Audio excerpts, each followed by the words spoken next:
Dragonflight Season 2 brings a completely new set of dungeons into the rotation. In anticipation of that, today we'll be covering the Cataclysm dungeon, Vortex Pinnacle.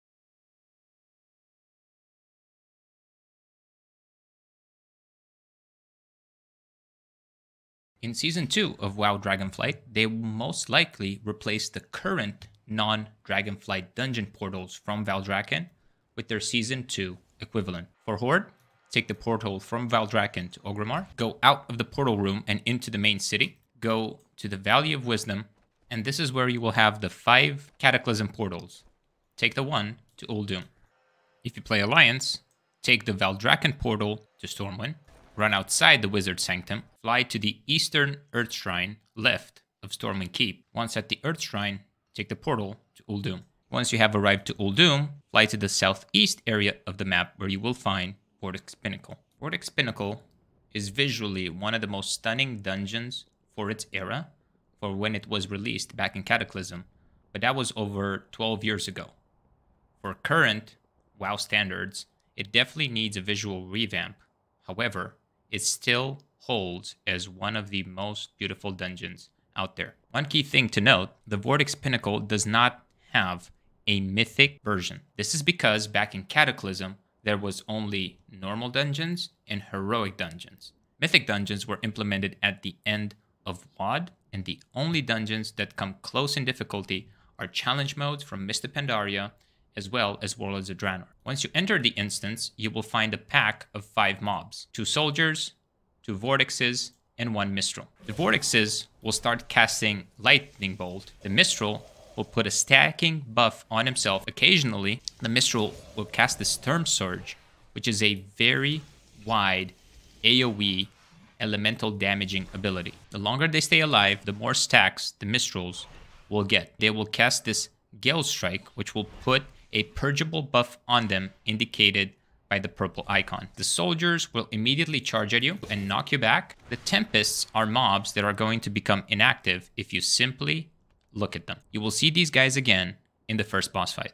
The extra mob you will find here is the Prince. When you engage it, the Prince will spawn a number of small elemental mobs. They will also cast Lightning Bolt, but they have dramatically less HP than any of the other mobs. The last pack before the first boss is a set of 2 Princes. Once you engage them, they will both spawn adds. You will also have to deal with the Tempest, face it, so that it doesn't come back up. Grand Vizier Urtan is the first boss. When you engage it, he will spawn these tornadoes, and he will spam cast Lightning Bolt, which is uninterruptible. Most likely, the change that you will see with this boss is that these casts, they will make the Lightning Bolt be interruptible, and you will need an interrupt rotation, like they did the first boss in Temple of the Jade Serpent. Occasionally, he will bring the tornadoes back in. When the tornadoes come in, make sure you step away from the melee, because they do a lot of damage. He will also spawn Tempests at random locations in the room. You need to face them in order for them to become inactive. In this dungeon, you cannot mount up. However, after the first boss, you will activate these slipstreams that you can right-click in order to travel between different locations. If you need to release, or if you fall off the map, you'll be teleported to the front of the entrance, and to the left, there will be a slipstream that if you click, will take you back to the next checkpoint. On your way to the second boss, you will face 2 packs of Squalls. The 2 packs are separate of one another, but most likely what you will do is you will pull them together and AoE all of these mobs down.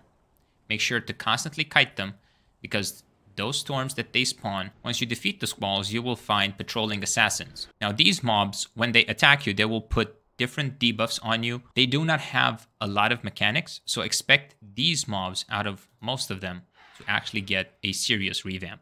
You will also find these young storm dragons. Once you aggro, will spawn a healing well underneath them. The closer they are to that circle, the more healing they will receive. This is a mechanic that, from a Mythic Plus point of view, makes the dungeon extremely slow. Expect this mob to receive drastic changes before they go live. Occasionally, it will Chilling Blast, which is a frontal, on the main tank. Make sure you don't sit in front of it.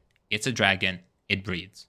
Once you get to these gales, you will need to hit them and continue hitting them because that is what's going to make them lose their wins. These wins knock back and do quite a bit of damage.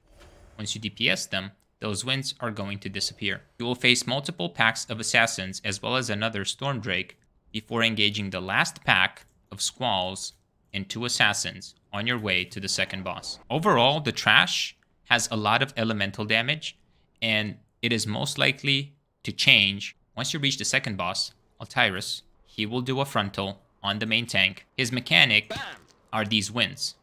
If you sit where the wind is blowing from, which is also known as upwind, you will receive a buff that increases your casting speed by 100% and your movement speed by 30%. If you are sitting downwind of this drake, you will receive the opposite. You will have your casting speed increased by 100% and your movement speed decreased by 30%.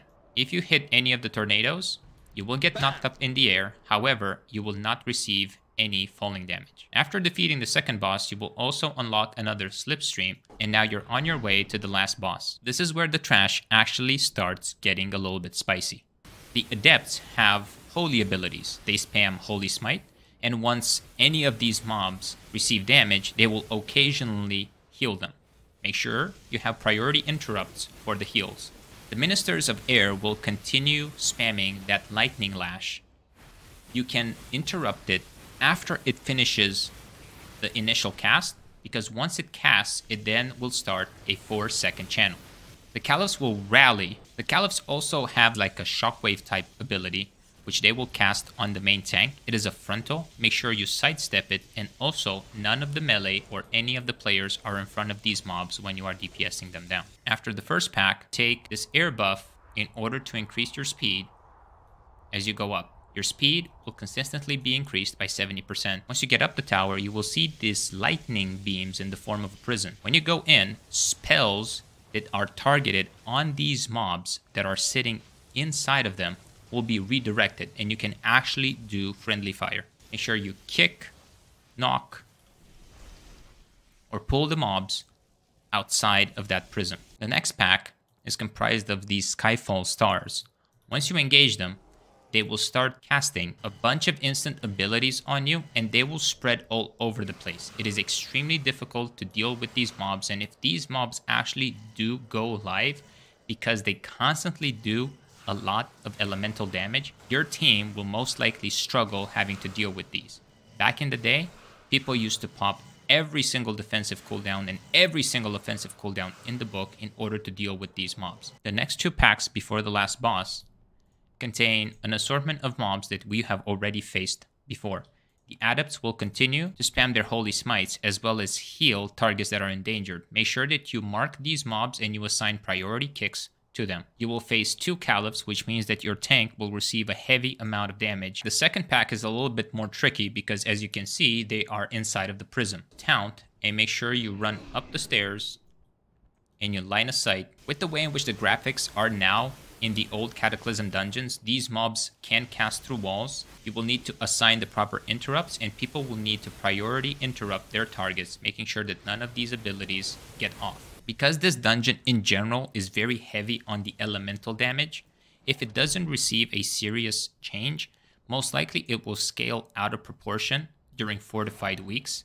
And if you add that on top of some affixes like raging, your party is not going to have a great time. Defeat the final pack of stars, and then you can go to the final boss, Assad. Once you engage the final boss, Assad, he will start meleeing the tank. He will also spawn stars, which you will need to DPS down. Have at least 1 to 2 range that are taking care of these ASAP. When a member is rooted, make sure that they either get dispelled, they can shift out of it, Hand of Freedom, and so on. And then he will cast this area, this prism on the ground.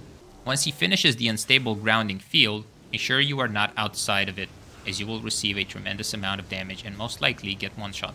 When the boss casts Chain Lightning, make sure that you are spread out so that it doesn't bounce between all of the party members. If you happen to be the main target of the Chain Lightning, you can spell Reflect it and you can mitigate it. Rinse and repeat, and the boss will be defeated. Most likely this boss, being a last encounter, will receive a massive overhaul, and some of these mechanics will actually be either improved or expanded upon.